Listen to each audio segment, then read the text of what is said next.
¿Andy Warhol realmente era un artista o solamente un diseñador gráfico y publicista americano? Bienvenidos a un nuevo video al canal, yo soy Karen y este video me tiene muy emocionada porque vamos a hablar sobre el artista que es muy controversial, que es Andy Warhol. Y este video me tenía muy emocionada porque realmente tenía un interés genuino en querer entender, en querer estudiar, analizar y entender por qué la obra de Andy Warhol es arte. Y entendiendo esto, creo que así podemos entender muchos casos similares de artistas americanos que del mismo modo son muy controversiales y que no sabemos si sí son artistas o si solo nos están tirando el pelo, ¿no? Por ejemplo, Jeff Koons, Tracey Emin, Damien Hirst, todos estos artistas que, al igual que Warhol, son artistas americanos. Y en ese sentido, este video no es una biografía de Andy Warhol, sino más bien vamos a hacer un análisis de sus obras más icónicas, más importantes y a partir de toda la investigación que hice, de 3 libros que leí y 3 documentales que vi. Ok, para comenzar, nos encontramos en Nueva York en los años 60. Para este punto Andy Warhol ya era un publicista de renombre, ya era exitoso y él quería entrar a la galería Castelli, y dentro de esta galería había artistas que Warhol admiraba mucho, por ejemplo Jasper Johns y Rauschenberg. Entonces él de verdad tenía muchas ganas, como ya leyeron en el título del video, de querer entrar a esta galería. Incluso un poco forzó y dirigió su obra artística para lograr entrar a esta galería. El arte que está en este momento en Estados Unidos es el expresionismo abstracto, y Warhol siente que el arte estadounidense americano tiene que redirigirse hacia otro lugar.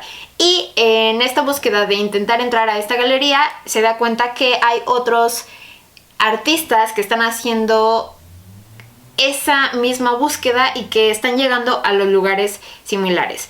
Por ejemplo, tenemos a Lichtenstein, que él ya formaba parte de esta galería y que él, al igual que Warhol, tenían intereses en el cómic, en la tira cómica y en estas cosas que hibridaban un poco la publicidad con el arte. Ahora sí, ya llegamos a la primera obra, que es la más polémica en su momento, que es ¿por qué pintaba las sopas Campbell's? ¿Porque quería hacer una reflexión acerca de la sopa Campbell que comía todos los días? No, la respuesta es no. Quería hacerse famoso en poco tiempo y para lograrlo necesitaba llamar la atención de la prensa y de todos los medios de comunicación. Warhol le dijo a su amigo Muriel, un diseñador de interiores, que necesitaba crear algo que lo diferenciara de los otros artistas de ese momento. Y su amigo Muriel le dijo que pintara algo que vemos todos los días, algo que reconocemos. Por ejemplo, una sopa Campbell. Y así es como lo hace Warhol, las pinta. Hizo que en sus obras de arte se incluyera mucho una reflexión filosófica, y esto se va a ver muy reflejado y que se va a ocupar mucho tiempo después en el arte contemporáneo, que esa es una de sus mayores atribuciones al arte que tiene. Warhol tenía su estudio en un parque de bomberos y lo cambia a un nuevo estudio donde lo va a llamar la Factory, y aquí en la Factory se hacen unas fiestas impresionantes. Tiempo después la Factory la va a tapizar de plateado y va a hacer unas obras de arte como estas que ven, con las nubes plateadas, donde va a hablar mucho estas obras de pues verse reflejado en lo plateado de la obra. Algunas personas que iban a la Factory, en lugar de llamarla Factory, la llamaban Dreya. Y bueno, ¿en dónde está el gran éxito de Andy Warhol? En pocas palabras, su éxito está en que él toma la vida americana estadounidense y esa cotidianidad, esas imágenes americanas obvias quizá, las vuelve su obra artística. Es decir, tomó el mundo de los americanos estadounidenses y eso lo convirtió en arte. Y por eso mismo, muchísimas personas podían entender su obra artística porque lo que estaban viendo era su propia vida reflejada en esas pinturas. Esa sopa Campbell que veían era la sopa que ellos iban a comprar al supermercado. Esas cajas brillo eran las que veían de jabón cuando iban al supermercado. Y el que Warhol hiciera este tipo de obras, claro que hacía que hubiera mucha crítica y mucha atención de los medios hacia él, y la mayoría de críticas no eran buenas, pero a Warhol no le afectaba porque su visión era que lo importante era que estuvieran hablando de él. Y tal cual, a Warhol le gustaba que las cosas fueran exactamente iguales una y otra vez. Ahora, ¿por qué nos molesta que Warhol no hiciera sus obras artísticas? Cuando en realidad desde el Renacimiento los artistas trabajan de esta manera. Casi nunca ellos hacían la obra completamente, más bien lo hacían sus ayudantes, y los artistas solo agregaban los últimos detalles, y eso algunas veces. Y así es como llegamos a las cajas brillo, sus obras que son tan controversiales. Al principio Warhol, él compró las cajas tal cual como las vendían directamente la empresa Brillo, pero se dio cuenta que sí carecían, las cajas estaban completamente vacías de significado y de intención.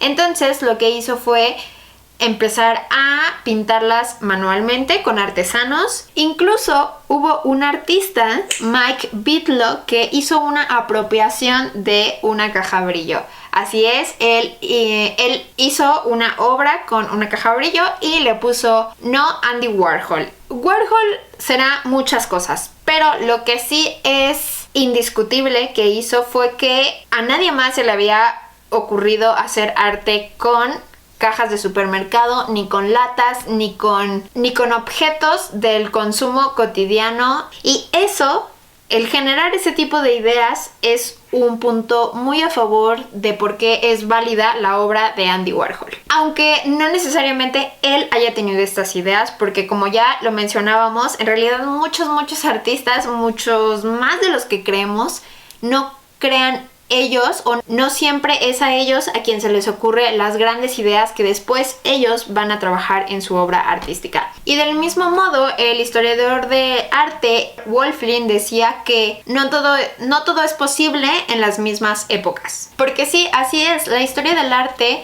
continuamente abre nuevas maneras de hacer arte, nuevas cosas que a lo mejor son impensables. Entonces, llegamos a la gran pregunta de este video. Entonces, ¿por qué esta caja es una obra de arte, y por qué esta caja es un objeto cotidiano, ordinario, de consumo? Y bueno, lo que contesta Danto en su libro sobre Andy Warhol es que entonces lo que lo hace arte a la caja que hizo Andy Warhol es algo que debe de ser invisible a los ojos. Y todo este asunto de las cajas brillo se pone mejor cuando te platico que el diseñador, que el artista que diseñó la caja brillo que se vende en el supermercado, el artista James Harvey, fue a la exposición de Andy Warhol a ver las cajas brillo que había hecho Andy Warhol, y ciertamente se quedó sorprendido de que las cajas que él había hecho para el supermercado no valieran tanto, ni valieran ni de cerca todo el dinero que valían las cajas de Andy Warhol. Andy, en la mayoría de sus exposiciones, eran un éxito en el sentido de que había muchas críticas, mucha gente hablaba de él. Estaba él como personaje público, estaba muy bien colocado. A donde él fuera, a los clubes nocturnos que había en Nueva York, él fuera, ahí se dirigía toda la gente famosa. Digamos, él como personaje y como artista daba mucho de qué hablar y estaba muy bien colocado. Pero la verdad es que no siempre sus obras se vendían tan bien. Y, por ejemplo, en su última exposición que tuvo un muy buen recibimiento de la crítica, pero se vendieron muy poquitas cajas. Y acá les va un chisme. Después de esa exposición, un marchante de arte intentó llevarse 80 cajas brillo a Canadá. Y al intentar importar estas 80 cajas, la aduana las detuvo y dijo: alto ahí. Estos son productos y tienen que pagar un impuesto. Estuvieron ahí un tiempo intentando decidir si esas cajas brillo eran una escultura, como el mundo del arte y Andy Warhol decía que eran una escultura, porque de ser una escultura, las 80 cajas brillo pasaban totalmente en la aduana sin pagar ese tipo de impuestos. Pero todo el mundo las clasificó como que no eran esculturas, sino que eran unas cajas. Y claro, entre hacer sus fiestas en la Factory, entre ir a clubes nocturnos en Nueva York con toda la gente famosa, entre hacer la revista donde salían famosos, entre hacer el show donde invitaba a personas famosas, pues claro que iba a hacer obras y iba a hacer series en serigrafía como las que conocemos de Marilyn Monroe, de Elvis Presley. ¿Por qué las hacía? Bueno, pues porque a todos nos interesa los famosos. Nos guste o no, a todos nos interesan los famosos y las estrellas. Entonces, no necesitamos que nadie nos venga a explicar, sobre todo si somos americanos, qué es una sopa Campbell, quién es Elvis Presley, quién es el presidente Nixon, quién es Marilyn, quiénes son todos estos personajes icónicos que crea Andy Warhol. Para ir cerrando el video, yo por estas cosas considero que Warhol sí tiene un gran significado, un aporte significativo a la historia del arte, que es que su obra no cae en este lugar que es como un poco peligroso, que es que toda la gente que no es cercana al arte siente cierta angustia de sentir que no está entendiendo las obras de arte o que las está entendiendo mal. Y lo que sucede con Warhol es que en realidad es bastante directo lo que está pintando, y el que quizás sea fácil entender su obra, pues no la hace menos obra de arte ni tampoco más sencillo. Y a mí me pasa que el que parezca una obra muy simple a simple vista, en realidad a mí me angustia bastante. Personalmente no soy tan fanática de la obra de Warhol ni de él como personaje. En realidad como que es uno de esos personajes artísticos que me hace estar como alerta, sentirme alerta. No sé qué tanto siento que lo que nos platica de sus obras, qué tanto es cierto y qué tanto no. Y la obra de Warhol es complicada de clasificar porque la clasificamos como si fuera realmente tal cual una obra de arte, cuando en realidad a lo mejor es una cosa más entre el arte y el diseño. Espero que te haya gustado el video. Abajo en la caja te dejo los links de los libros que leí, de los documentales que vi, por si tú quieres investigar o ver más sobre Andy Warhol, sobre su vida y sobre como otras cosas más específicas de las que no hablamos. También te dejo mi Instagram por si me quieres ir a seguir por allá, y te dejo aquí al final del video 2 videos que sobre todo te recomiendo mucho: el de cuando pinté una obra de Basquiat, ya que estamos hablando de Andy Warhol, para que los relaciones, y mi último video que hice. Y nos vemos la próxima semana, el próximo jueves. Bye.